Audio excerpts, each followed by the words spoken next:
तो हेलो बच्चों, अभी तक हम लोग पढ़े थे कूलाम का नियम क्या है। और कूलाम का नियम क्या है, वो दो आवेशों के बीच लगने वाला आकर्षण या प्रतिकर्षण बल का जो वैल्यू होता है उसको हम कैसे निकालते हैं। उसको कूलाम ने उसके लिए एक नियम दिया जिसको हम लोग कूलाम का नियम कहते हैं। उस हिसाब से अभी तक आप लोगों को पता है कि यदि अगर दो आवेश हो एक दूसरे से r दूरी पर, मान के चलिए यहाँ पे एक आवेश हो q1 है ना, दूसरा आवेश हो यहाँ पे q2, और इन दोनों आवेशों के बीच का जो डिस्टेंस है वो अगर r हो, तो इन दोनों आवेशों के बीच लगने वाला जो आकर्षण या प्रतिकर्षण बल होता है, अगर ये दोनों प्लस चार्ज हो, यहाँ पे भी प्लस चार्ज ये भी प्लस चार्ज, तो ये दोनों आवेश एक दूसरे को प्रतिकर्षित करेंगे, क्योंकि सेम सेम चार्ज होते हैं वो एक दूसरे को प्रतिकर्षित करते हैं, है ना। वो चाहे प्लस चार्ज हो या माइनस चार्ज हो, अगर इन दोनों के आगे माइनस भी रहेगा ना तो ये दोनों एक दूसरे को प्रतिकर्षित करेंगे। तो यानी अगर सेम सेम चार्ज हो, चाहे प्लस हो या माइनस, तो एक दूसरे को प्रतिकर्षित करेंगे। और यदि अलग अलग चार्ज हो, जैसे एक के आगे अगर प्लस चार्ज हो और दूसरे के आगे माइनस हो, तो वो दोनों एक दूसरे को आकर्षित करेंगे। यहाँ तक अभी तक आप लोगों ने यहाँ तक पढ़ा था। तो यहाँ पे देखिए दो चार्ज है, एक चार्ज है Q1, दूसरा है Q2, और दोनों प्लस चार्ज है। तो इसको अगर हम सदिश में, इसको सदिश के रूप में अगर इसको चेंज करना चाहते हैं, ये बोर्ड लेवल का टॉपिक है, बहुत ही इंपॉर्टेंट टॉपिक है, कूलाम के नियम का सदिश निरूपण। तो हम कैसे चेंज करेंगे? तो कूलाम के नियम से हमको पता है कि इन दोनों आवेशों के बीच जो लगने वाला बल होगा वो होगा K into Q1 Q2 upon R का square. F is equal to K into Q1 Q2 upon R square. Q1 है आपका पहला चार्ज, दूसरा है Q2, और इन दोनों के बीच का डिस्टेंस जो है वो R है। तो ये दोनों एक दूसरे को प्रतिकर्षित करेंगे, और वो जो प्रतिकर्षण बल होगा वो बराबर होगा K Q1 Q2 बटा R स्क्वायर के। अब हमने कहा कि इसको आप वेक्टर में चेंज कीजिए। ये जो फोर्स है, फोर्स आपको पता है बल जो है एक सदिश राशि है, इसलिए इसका सदिश निरूपण भी करना हम लोगों को जरूरी होता है। तब इसको वेक्टर में हम कैसे चेंज करेंगे, ये ध्यान से थोड़ा सा समझिए। ये जो टोटल R है, ये R इन दोनों आवेशों के बीच का डिस्टेंस है, ये आप सबको पता है। ये दोनों आवेशों के बीच का डिस्टेंस यानी दूरी का वैल्यू है, वो दोनों आवेशों के बीच का दूरी। अगर हम इस पॉइंट से इधर की तरफ अगर दूरी को मेजरमेंट करते हैं, तो हमको पता है कि वो दूरी जो होगा वो बराबर होगा फाइनल माइनस इनिशियल के। समझ रहे हो? किसी एक पॉइंट से दूसरे पॉइंट तक तय की गई जो दूरी होता है उसको जब वेक्टर में लिखते हैं हम, है ना, तो उसको हम लिखते हैं फाइनल माइनस इनिशियल। यानी ये जो दूरी है इन दोनों आवेशों के बीच का R, इस R को हम लिख सकते हैं R2 माइनस R1। यहाँ से अगर इस दूरी को मेजरमेंट करते हैं तब Q1 पे बैठे हैं, इस दूरी को अगर देखेंगे तो फाइनल जो होगा वो हमारा Q2 होगा, यानी उसको हम R2 लिखेंगे, यहाँ से यहाँ तक का डिस्टेंस फाइनल डिस्टेंस, और माइनस इनिशियल डिस्टेंस को हम लिखेंगे R1। ये होगा वेक्टर के रूप में। इस दूरी को हमने वेक्टर के रूप में चेंज कर दिया R2 माइनस R1। और फिर अगर उधर से देखेंगे हम, इस पॉइंट से अगर दूरी को मेजरमेंट करते हैं Q2 चार्ज से, तो यहाँ से अगर मेजरमेंट करेंगे तो ये अंतिम वाला पॉइंट जो होगा वो हमारा ये बन जाएगा, और ये हमारा इनिशियल पॉइंट यानी प्रारंभिक बिंदु। यहाँ से हम मेजरमेंट कर रहे हैं दूरी को, और यहाँ पे आके ख़त्म हो जा रहा है, यानी अंतिम पॉइंट हो जाएगा R1 और प्रारंभिक पॉइंट हो जाएगा R2। ये डिस्टेंस होगा किधर से अगर मेजरमेंट करोगे, Q2 से, यानी इस तरफ अगर मेजरमेंट करोगे तब। अगर Q1 से मेजरमेंट करोगे यानी इस तरफ, तो ये हो जाएगा R2 माइनस R1। तो हमने इस दूरी को वेक्टर के रूप में सबसे पहले चेंज किया, क्योंकि हमको सदिश निरूपण करना था।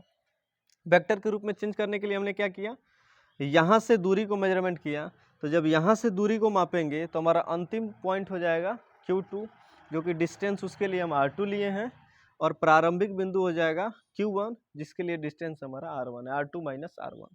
मॉड के अंदर रख दिए हैं कि अगर वैल्यू माइनस में भी आता है तो वो प्लस में बदल जाएगा जब मॉड से निकालेंगे तो, और ये हो जाएगा R1 माइनस R2। ये तीनों आपस में एक दूसरे के बराबर है, बशर्ते बस इन दोनों को हम वेक्टर के रूप में चेंज किए हैं, ठीक है ना। ये भी दूरी है, ये भी किसके इक्वल होगा, आर के, ये भी किसके इक्वल होगा, आर के। चलिए यहाँ आते हैं, ये देखिए ये जो हमारा वैल्यू है के Q1 Q2 बटा आर स्क्वायर, ये वेक्टर में नहीं है, इसको वेक्टर में चेंज करने के लिए हमको क्या करना पड़ेगा, थोड़ा सा ध्यान दीजिए। अगर यहाँ पे हम क्या करें, इसको वेक्टर में चेंज करने के लिए एक यूनिट वेक्टर से लाके मल्टीप्लाई करते हैं। जिससे पहले हम लोग जब मैथ पढ़े आप लोग या वेक्टर पढ़े हैं 11th क्लास में फिजिक्स में, अगर कोई क्वांटिटी वेक्टर में नहीं होता था तो हम लोग उससे क्या करते थे, उसमें यूनिट वेक्टर से ले जाके मल्टीप्लाई कर देते थे, यूनिट वेक्टर से। इसका नोट्स आपको मिल जाएगा, डिस्क्रिप्शन में लिंक है, उस ग्रुप से ज्वाइन कीजिए और मैसेज करने के बाद ये सारे नोट्स आपको प्रोवाइड कर दिया जाएगा। तो यूनिट वेक्टर से ले जाके अगर हम मल्टीप्लाई करेंगे, यूनिट वेक्टर का वैल्यू होता है क्या बाबू, 1, कोई फर्क नहीं पड़ेगा। जैसे यहाँ पे अगर इसमें हम यूनिट वेक्टर से ले जाके मल्टीप्लाई कर दें तो ये जो हमारा फोर्स है वो अपने आप बदल जाएगा वेक्टर में, और इस पर कोई इफेक्ट भी नहीं पड़ेगा यूनिट वेक्टर से। तो यूनिट वेक्टर क्या होगा, ये देखिए, ये जो R2 माइनस R1 है, R2 माइनस R1 वो किसके लिए हम निकाले थे, इस पॉइंट से दूरी मेजरमेंट कर रहे हैं तब। तो ये वाला फोर्स उस पर एक फोर्स लगाएगा Q2 पे, जिसको हम लिख सकते हैं फोर्स। F2 पे फोर्स लगाएगा कौन, F1, F2 1। और इसमें हम क्या कर रहे हैं, यूनिट वेक्टर से एक मल्टीप्लाई कर रहे हैं, R2 माइनस R1 को हम यूनिट वेक्टर मान लेते हैं, कैप लगा दिए तो यूनिट वेक्टर हो गया। किसी भी यूनिट वेक्टर के ऊपर अगर कैप लगा रहता है, कोई भी यूनिट वेक्टर उसके ऊपर कैप लगा, यूनिट वेक्टर होता है क्या है, इसका वैल्यू एक के इक्वल होता है और ये किसी भी स्केलर क्वांटिटी को वेक्टर में बदल देता है। जैसे अभी इसको हमको वेक्टर में बदलना था तो हमने यूनिट वेक्टर से ले जाके मल्टीप्लाई किया इसको, तो यूनिट वेक्टर से मल्टीप्लाई करने से होगा क्या कि ये वेक्टर में बदल जाएगा और ये इक्वेशन पे भी कोई प्रभाव नहीं पड़ेगा क्योंकि ये इसका टोटल वैल्यू 1 के बराबर होगा। तो इसलिए हमने इसको यूनिट वेक्टर मान लिया, किसको, R2 माइनस R1 को हमने यूनिट वेक्टर माना और यूनिट वेक्टर से ले जाके इसको गुणा कर दिया। तो इस यूनिट वेक्टर को हम दूसरे फॉर्म में और लिख सकते हैं, F21 इज इक्वल टू के Q1 Q2 बटा, अब ये जो R है बीच का R, इसको तो हम ये भी लिख सकते हैं क्या, R2 माइनस R1, ये मैग्नीट्यूड है, मतलब इस दूरी को हम ये भी लिख सकते हैं R2 माइनस R1।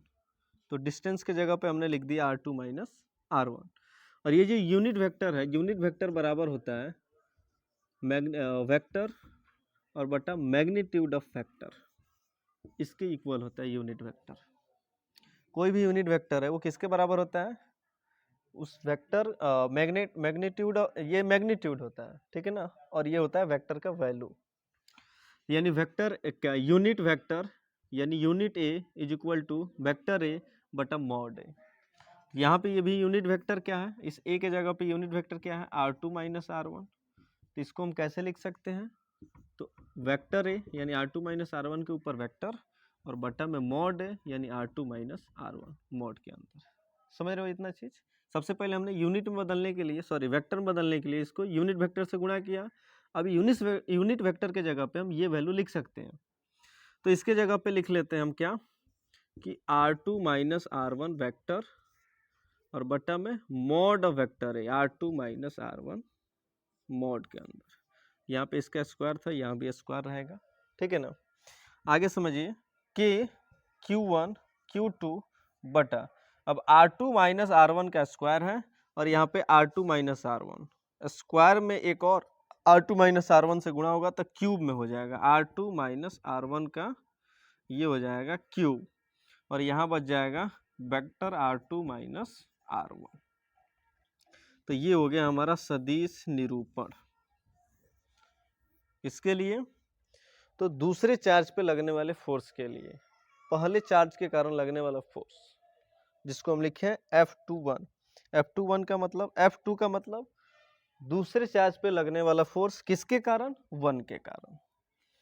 अब अगर ध्यान दीजिए तो इसको हम ऐसे भी बना सकते हैं, एक और देखो, अगर अब हमको F12 निकालना हो, F12 मतलब अब इस पहले आवेश पे लगने वाला बल किसके कारण, दूसरे आवेश के कारण, यानी फोर्स 1 ड्यू टू 2, दूसरे के कारण, ठीक है। F1 का मतलब पहले पे लगने वाला फोर्स, 2 का मतलब दूसरे के कारण, ये इस पे एक फोर्स लगाएगा प्रतिकर्षण बल, वो किसके बराबर होगा, वो भी बराबर होगा K इंटू Q1 Q2 बटा R का स्क्वायर। इसमें भी हम यूनिट वेक्टर से लाके मल्टीप्लाई करेंगे। इसके लिए यूनिट वेक्टर क्या लेंगे हम, R1 माइनस R2, इसके ऊपर कैप लगा दिए तो यूनिट वेक्टर बन गया। इसका वैल्यू 1 के बराबर होगा तो इससे गुणा करेंगे तो फिर ये फोर्स के वैल्यू पे कोई प्रभाव नहीं पड़ेगा। तो यूनिट वेक्टर हम लगा दिए R1 minus R2। R1 minus R2 क्यों लगाए हैं, क्योंकि R1 माइनस R2 ही तो है जो ये 2 1 पे फोर्स लगा रहा है। इधर से हम जब दूरी मेजरमेंट किए थे ना, तो फाइनल दूरी हमारा क्या था, R1, इनिशियल दूरी R2, तो इसके लिए डिस्टेंस हमारा R1 माइनस R2, तो इसी को हम यूनिट मान के गुणा कर लिए हैं। अब देखो, अब जैसे यूनिट वेक्टर को हमने बताया था, अब ये डिस्टेंस R यहाँ पे दूरी है ना, दूरी को हम क्या लिख सकते हैं, R1 माइनस R2, स्क्वायर है तो स्क्वायर। अरे ये सारा दूरी तो आपस में बराबर है ना, R2 माइनस R1 या R1 माइनस R2, ये सब किसके बराबर है, R के बराबर है, ठीक है ना, मॉड।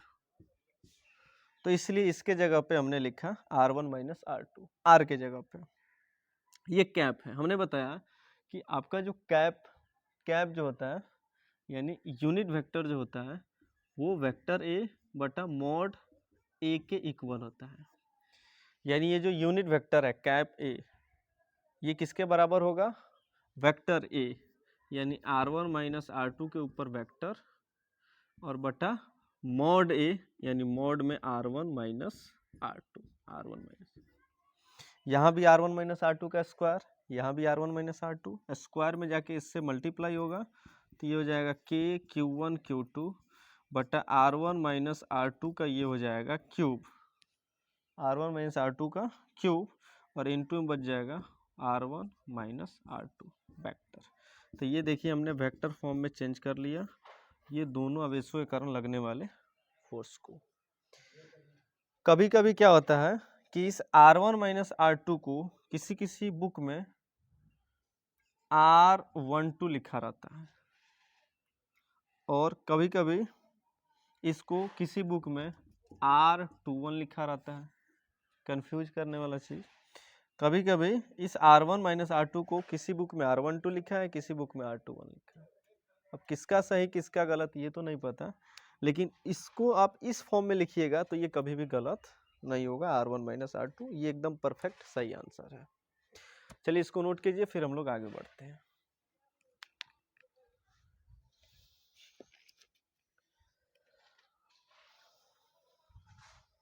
चलिए हो गया नोट, इसको इरेज करते हैं।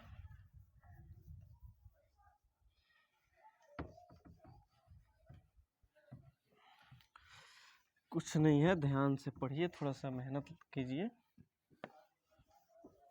वेक्टर फॉर्म चूंकि बोर्ड लेवल का ये सवाल है, इसलिए इसको पढ़ाना एकदम जरूरी था ना।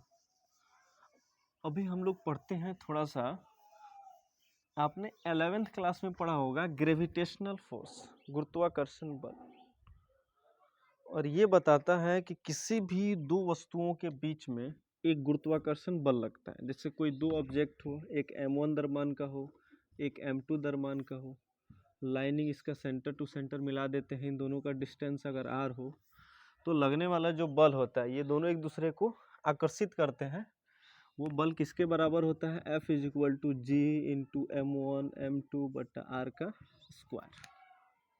ठीक है, ये गुरुत्वाकर्षण बल निकालने का फॉर्मूला है, मतलब एक दूसरे को आकर्षित करते हैं ये दोनों।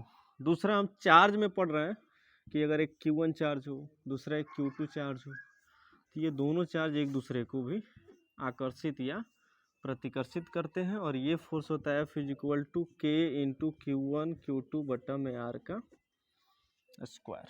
ये दोनों में थोड़ा सा सिमिलरिटी हम देखते हैं, क्या सिमिलर है, सिमिलरिटी, और क्या डिफरेंस है, डिफरेंस और सिमिलरिटी। देखिए सिमिलर दोनों में क्या दिख रहा है, सिमिलर दिख रहा है कि यहाँ पे ये जो लाइनिंग ज्वाइनिंग वाला जो बीच का डिस्टेंस है, ये दोनों डिस्टेंस इस फोर्स के व्युत्क्रमानुपाती होता है। यानी यहाँ पे फोर्स जो है वो डिस्टेंस के व्युत्क्रम में है। यहाँ भी जो फोर्स है, सॉरी ये तो सिमिलर हो गया ना, सॉरी, हाँ सिमिलरिटी आप बता सकते हैं कि दोनों में जो फोर्स है वो डिस्टेंस के व्युत्क्रम में है, दोनों में सिमिलर है। यहाँ भी जो लगने वाला बल है दूरी के व्युत्क्रमानुपाती, यहाँ भी जो लगने वाला फोर्स है वो दूरी के व्युत्क्रमानुपाती है। यानी अगर आप दूरी को यहाँ पे बढ़ाते हैं तो फोर्स हमारा घटेगा, यहाँ भी दूरी को बढ़ाते हैं तो फोर्स घटेगा। ये बता रहे हैं हम गुरुत्वाकर्षण बल, ये गुरुत्वाकर्षण बल है, ठीक है ना। इसको आप एफ जी लिख लीजिए और इसको एफ ई इलेक्ट्रिक फोर्स, और ये हो जाएगा ग्रेविटेशनल फोर्स। इसको हम कह सकते हैं गुरुत्वाकर्षण बल, और इसको बोल सकते हैं हम विद्युत बल। तो आपसे अगर सवाल ये पूछा जाए कि विद्युत बल और गुरुत्वाकर्षण बल में क्या सिमिलरिटी है, तो आप बता सकते हैं कि ये दोनों जो फोर्स होते हैं वो दूरी के व्युत्क्रमानुपाती होता है एक दूसरे के। दूसरा सिमिलर आप क्या बताइएगा? दूसरा सिमिलर बता सकते हैं कि इन दोनों का जो लाइनिंग होता है बीच का, ये लाइनिंग सेंटर टू सेंटर मिला के ही डिस्टेंस को निकाला जाता है। ये ध्यान रखना है। कहने का मतलब ये है कि अगर कोई चार्ज हो, कोई बहुत बड़ा चार्ज हो, बहुत बड़ा चार्ज हो, और एक बहुत बड़ा चार्ज इधर भी है, तो डिस्टेंस हम इसके किनारे से नहीं बल्कि सेंटर से मेजरमेंट करेंगे। समझ रहे हो ना, सेंटर टू सेंटर। सेम चीज यहाँ भी होता है विद्युत बल में कि आवेशों के जो बीच का डिस्टेंस होता है वो सेंटर टू सेंटर मेजरमेंट करते हैं। तो ये भी सिमिलर होता है कि जो दूरी होता है, दूरी है ना, वो केंद्र से मापा जाता है। किससे मापा जाता है? केंद्र से मापा जाता है। ये दूसरा सिमिलर है। डिफरेंस में अगर हम देखें इन दोनों में डिफरेंस क्या है, तो डिफरेंस आप खुद बता सकते हैं कि ये दो वस्तुएं जो हैं वो एक दूसरे को आकर्षित करती हैं। यानी आप ये बता सकते हैं कि गुरुत्वाकर्षण जो बल है वो केवल आकर्षण का बल है। किसका बल? आकर्षण का। लेकिन ये जो विद्युत बल है वो प्रतिकर्षण का भी बल है और आकर्षण का भी बल है, ठीक है ना। क्योंकि अगर सेम चार्ज रहेगा तो प्रतिकर्षित करेगा, तब भी विद्युत बल है, और अलग अलग अगर चार्ज है तो आकर्षित करेगा। तो डिफरेंस क्या है कि यहाँ पे जो ग्रेविटेशनल फोर्स है वो केवल आकर्षण का बल होता है, और जो विद्युत बल है वो आकर्षण और प्रतिकर्षण बल है। आकर्षण और प्रतिकर्षण बल दोनों है, कि आकर्षण और प्रतिकर्षण बल दोनों है। दूसरा डिफरेंस इसका आप बता सकते हैं कि इसमें जो कांस्टेंट होता है ये जी माध्यम पर निर्भर नहीं करता है, माध्यम पर निर्भर नहीं करता है। जी का जो वैल्यू होता है वो होता है 6.67 इंटू 10⁻⁻11, ठीक है, न्यूटन मीटर स्क्वायर पर केजी का स्क्वायर, ठीक है। जी का मान जो है वो माध्यम पर निर्भर नहीं करता है, लेकिन यहाँ पे जो के है वो माध्यम पर निर्भर करता है, के माध्यम पर निर्भर करता है, क्योंकि अलग अलग मीडियम में इसका वैल्यू बदल जाता है के। तो ये था गुरुत्वाकर्षण बल और विद्युत बल में सिमिलरिटी और डिफरेंस। ये कभी कभी एग्जाम में पूछता है 2 नंबर का, इसको आप नोट कीजिए, फिर आगे हम लोग बढ़ते हैं।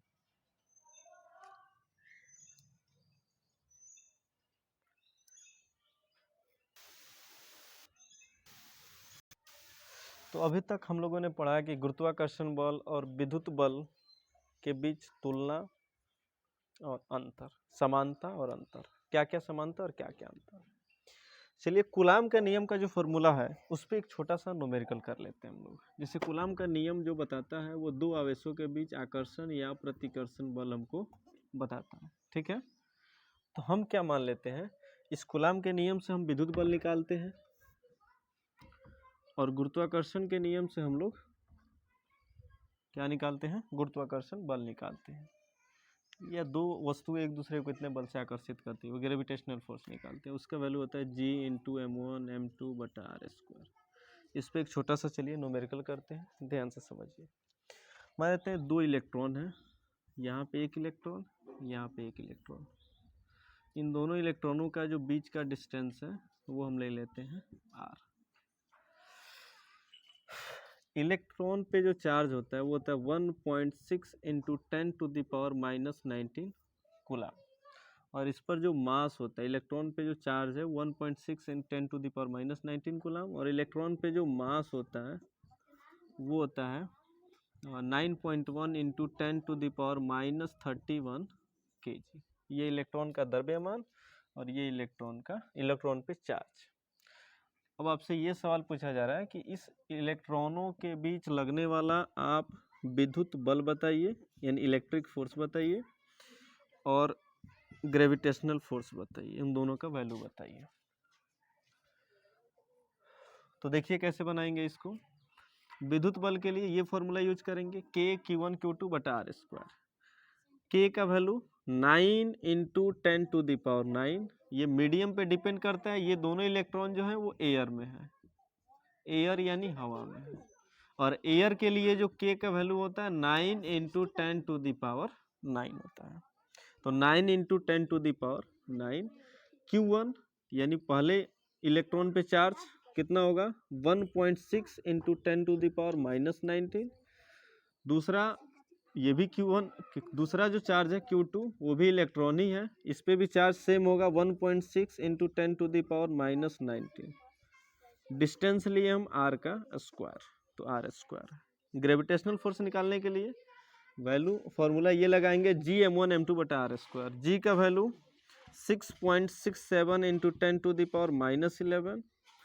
मास जो है इलेक्ट्रॉन का वो है 9.1 × 10⁻31, और फिर दूसरे इलेक्ट्रॉन पे भी द्रव्यमान वही होगा 9.1 × 10⁻31। दोनों के बीच का डिस्टेंस r, ये r² से r² कट जाएगा। इन दोनों का अगर हम रेशियो निकालें तो ये जो रेशियो होगा ये अप्रोक्स में आएगा 10⁻41,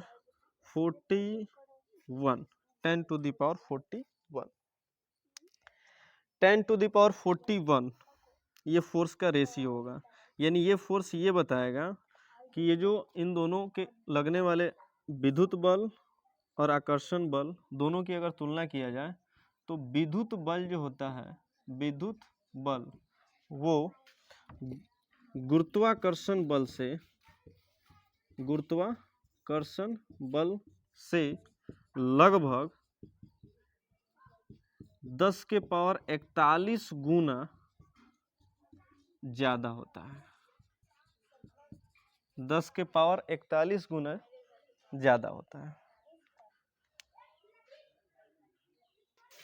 चलिए, तो ये नोट हो गया, इसको इरेज करते हैं। कहीं कहीं ये जो फोर्स है वो 10⁻42 गुना भी होता है, लगभग इसका वैल्यू हम बता रहे हैं, अप्रोक्स में, कोई फिक्स्ड वैल्यू नहीं है। हाँ, लेकिन ये जरूर आपको पता होना चाहिए कि ये जो विद्युत बल होता है वो हमेशा गुरुत्वाकर्षण बल से ज़्यादा मजबूत होता है, विद्युत बल, क्योंकि इसका वैल्यू ज़्यादा होता है। ठीक है, चलिए इसको इरेज करते हैं और फिर आगे बढ़ते हैं हम लोग। तो इस कूलाम के नियम से हम दो आवेशों के बीच लगने वाले आकर्षण या प्रतिकर्षण बल का वैल्यू निकाल सकते हैं। अब कभी कभी बोर्ड में ये सवाल पूछता है कि limitation of Coulomb's law, limitation of Coulomb's law यानी कूलाम के नियम की सीमाएं, कूलाम के नियम की सीमाएं, यानी इसकी क्या क्या कंडीशन है, कूलाम का नियम का लिमिटेशन क्या क्या है, कहाँ पे हम कूलाम का नियम यूज कर सकते हैं। पहला देखिए कूलम्स लॉ का जो लिमिटेशन है वो पहला लिमिटेशन है कि कूलम्स लॉ हमेशा पॉइंट चार्ज पे लगता है, पॉइंट चार्ज, जिसको हम कहते हैं बिंदु आवेश। यानी जैसे कोई अगर बहुत बड़ा सा ऑब्जेक्ट हो, कोई बहुत बड़ा सा वस्तु आप ले लें और उस वस्तु पे, जैसे एक ऑब्जेक्ट है, उस वस्तु पे अगर चारों तरफ ये प्लस क्यू चार्ज अगर फैला हुआ है ना, और एक और ऑब्जेक्ट ले लीजिए, यहाँ भी एक वस्तु है, इस पे भी अगर प्लस क्यू चार्ज फैला हुआ है चारों तरफ, और इन दोनों वस्तुओं के बीच अगर आपसे पूछा जाए, ये अगर चार्ज है, कोई चार्ज है, और इसके चारों तरफ पूरा आवेश फैले हुए हैं, प्लस चार्ज यहाँ पे, इधर भी, और तब आपसे पूछा जाए कि इन दोनों के बीच लगने वाला आप इलेक्ट्रिक फोर्स निकालिए, विद्युत बल बताइए, तो वहाँ पे कूलम्स का नियम नहीं लग सकता है, ये गलत हो जाएगा। कूलम्स का नियम तब लगेगा जब ये चार्ज पॉइंट के बराबर दिखने लगे। तो ये पॉइंट के बराबर ये दोनों चार्ज तब दिखेंगे जब ये दोनों चार्जों को आप बहुत दूर लेके जाइएगा, लगभग बहुत दूर, अनंत पे, तब ये बहुत बड़े चार्ज जो है वो लगभग पॉइंट के बराबर दिखने लगेंगे, और फिर उस जगह पे आप ये कूलम का नियम यूज कर सकते हैं। दूसरा इसका लिमिटेशन है कि जब कूलम का नियम आप जिन आवेशों पे लगा रहे हैं, दो आवेश अगर है Q1 Q2, तो ये दोनों आवेश जो है ना, बोथ चार्ज ये रेस्ट में होना चाहिए, दोनों आवेश, ठीक है, किस में होना चाहिए, रेस्ट में। अगर ये दोनों चार्ज, बोथ चार्ज, अगर ये दोनों चार्ज रेस्ट में ना होके मोशन में हो, रेस्ट का मतलब होता है स्थिर होना चाहिए, अगर ये दोनों चार्ज गति कर रहा हो तब वहाँ पे आप कूलम्स का नियम नहीं लगा सकते। तीसरा जो होता है इसका, इन दोनों आवेशों के बीच जो लगने वाला फोर्स होता है, ठीक है, वो तब आप कूलम का नियम यूज कर सकते हैं कि इन दोनों चार्जों के बीच का, सॉरी फोर्स गलत बता, दोनों चार्जों के बीच का जो मैक्सिमम दूरी है, अधिकतम दूरी, वो इनफाइनाइट भी हो सकता है। इनफाइनाइट का मतलब अनंत, अनंत दूरी हो, दोनों चार्ज यानी बहुत दूर हो, एक वस्तु मतलब समझ ना बहुत दूर हो, तब भी वहां पे आप कूलम का नियम यूज कर सकते हैं, ठीक है। दूसरा जो होगा, जो इसका मिनिमम दूरी होगा, जो हम लोग बोलते हैं कम से कम दूरी, कम से कम दूरी जो होना चाहिए वो 10⁻⁻11 मीटर से लेके 10⁻⁻15 मीटर होना चाहिए, ठीक है। कम से कम दूरी होना चाहिए 10⁻⁻11 से 10⁻⁻15 मीटर के बीच, और अधिकतम दूरी आपका इनफाइनाइट हो सकता है, और तब वहाँ पे आप कूलम्स का नियम यूज कर सकते हैं। तो पहला आपने समझा कि चार्ज होना चाहिए, पॉइंट चार्ज होना चाहिए, इतना बड़े बड़े चार्ज के ऊपर आप कूलम का नियम नहीं यूज कर सकते हैं। दूसरा, दोनों चार्ज किस में होना चाहिए, रेस्ट में होना चाहिए। कभी कभी किसी किसी बुक में ये भी रहता है कि अगर एक चार्ज, ठीक है ना, अगर वन चार्ज रेस्ट में हो, ठीक है ना, और फिर दूसरा चार्ज जो है अगर मोशन में हो, तब भी आप कूलम्स का नियम यूज कर सकते हैं, ठीक है। इसको नोट कीजिए, फिर आगे हम लोग बढ़ते हैं।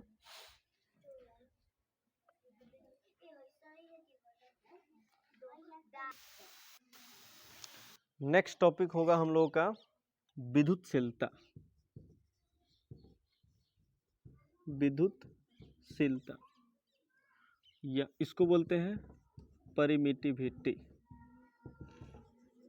ठीक है, या और डाल दीजिए, और सापेक्ष विद्युतशीलता, सापेक्ष विद्युतशीलता।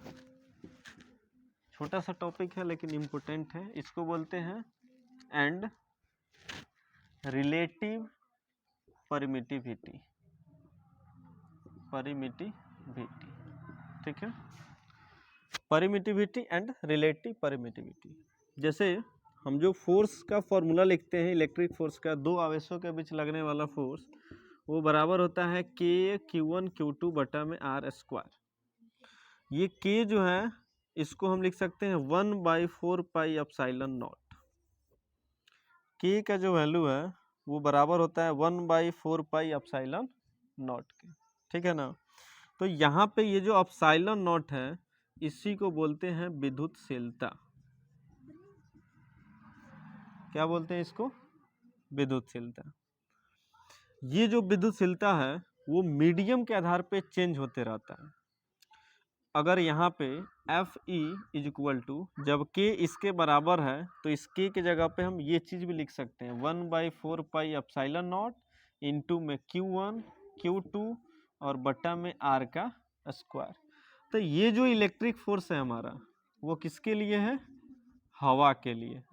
ये जो विद्युतशीलता है, ये जो एप्सिलॉन नॉट है, वो किसके लिए है? हवा के विद्युतशीलता है। जैसे मीडियम बदल जाएगा तो ये विद्युतशीलता भी बदल जाएगा। जैसे अगर कोई दूसरा मीडियम हम ला के रखें, जैसे अगर हम ये दोनों चार्ज को हवा में ना रख के वाटर में डाल दें, Q1 Q2 और इन दोनों के बीच का डिस्टेंस R, और ये दोनों कौन से मीडियम में है? वाटर में है। तब क्या होगा? तब यहाँ पे ये जो एप्सिलॉन नॉट है ये एप्सिलॉन W में बदल जाएगा और बाकी Q1 Q2 बटा R का स्क्वायर। क्यों? क्योंकि एप्सिलॉन नॉट का मतलब हवा। अब हवा से किस में चला गया? वाटर में। तो नॉट के जगह हो गया W, क्योंकि वाटर को W से सूचित करते हैं, है ना जी। तो इसको हम बोल देते हैं, ये किसी मीडियम का विद्युतशीलता है। किसी मीडियम का अगर विद्युतशीलता हो, ये माध्यम की विद्युतशीलता है। हाला नहीं बाबू, माध्यम की विद्युतशीलता। जो सापेक्ष विद्युतशीलता है, जो रिलेटिव परमिटिविटी है, इसको लिखते हैं हम एप्सिलॉन आर से। और एप्सिलॉन आर जो है वो बराबर होता है एप्सिलॉन एम, यानी किसी माध्यम की विद्युतशीलता, और बटा में एप्सिलॉन नॉट यानी हवा की विद्युतशीलता। ये एक फॉर्मूला है जो कभी कभी बोर्ड में पूछता है ऑब्जेक्टिव क्वेश्चन में। एप्सिलॉन आर मतलब क्या कहेंगे इसको? सापेक्ष विद्युतशीलता, क्योंकि यहाँ पे आर दिख रहा है। आर का मतलब रिलेटिव का हिंदी सापेक्ष, तो आर से मतलब हो गया सापेक्ष विद्युतशीलता। ये एप्सिलॉन यहाँ पे हो गया एम का मतलब किसी भी मीडियम की विद्युतशीलता। ये हो गया एप्सिलॉन नॉट का मतलब एयर की विद्युतशीलता। तो यहाँ से अगर हम किसी मीडियम की विद्युतशीलता निकालें, किसी भी मीडियम की, तो क्या करेंगे हम? तो एप्सिलॉन आर इंटू इस एप्सिलॉन को नॉट को ले जाके उससे गुणा कर देंगे। तो किसी भी मीडियम की जो विद्युतशीलता है वो सापेक्ष विद्युतशीलता का और हवा की विद्युतशीलता के गुणनफल के बराबर होता है। ठीक है। ये जो हवा की विद्युतशीलता है एप्सिलॉन नॉट, उसका वैल्यू क्या होता है? एप्सिलॉन नॉट का वैल्यू 8.85 इंटू में 10 के पावर -11। इसका कोई यूनिट नहीं होता है, नॉट यूनिट, इसका कोई यूनिट नहीं होता है एप्सिलॉन नॉट का। ठीक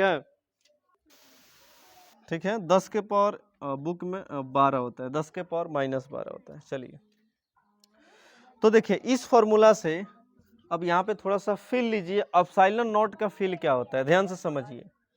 ये जो एप्सिलॉन नॉट है, ये इस फोर्स के व्युत्क्रम में है, यानी फोर्स इज इक्वल टू 1/एप्सिलॉन नॉट। यानी कहने का मतलब ये है कि अगर विद्युतशीलता बढ़ेगी तो फोर्स हमारा घटेगा, अगर इसको बढ़ाएंगे तो ये घटेगा, और इसको अगर कम करेंगे तो ये बढ़ेगा। यानी विद्युतशीलता किसी माध्यम की जितनी अधिक होगी, फोर्स उतना ही क्या होगा? कम होगा। अगर ये अधिक होता है तो फोर्स उतना ही क्या होगा? कम होगा। तो आपको बता दें कि ये जो विद्युतशीलता है एप्सिलॉन नॉट का जो वैल्यू होता है वो एयर के लिए सबसे अधिक होता है, जिसको हम लिखते हैं 8.85 इंटू 10⁻⁻12। ये एप्सिलॉन नॉट यानी ये जो विद्युतशीलता का वैल्यू है वो हवा के लिए, एयर के लिए सबसे ज़्यादा होता है।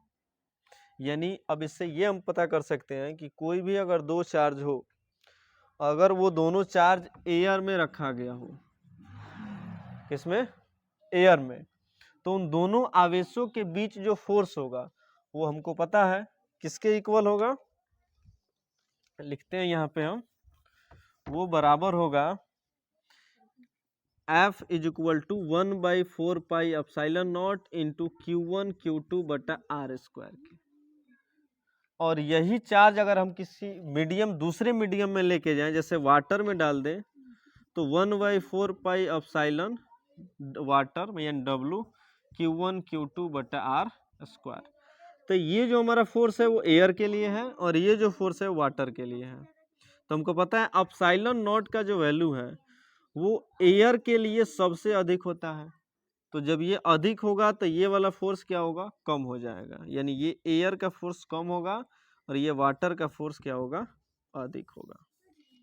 यानी सबसे जो मिनिमम फोर्स होता है दो आवेशों के बीच वो किस में होता है, एयर में होता है। बाकी एयर को छोड़ के अगर सेम डिस्टेंस पे किसी दूसरे मीडियम में इन दोनों आवेशों के बीच का अगर हम बल निकालें तो एयर से हमेशा अधिक आएगा। ऐसा क्यों हो रहा है, क्योंकि एप्सिलॉन नॉट का वैल्यू क्या है, एयर के लिए सबसे ज़्यादा है, इसलिए इसका फोर्स अपने आप क्या हो जा रहा है, कम हो जा रहा है। यही है एप्सिलॉन नॉट का मतलब।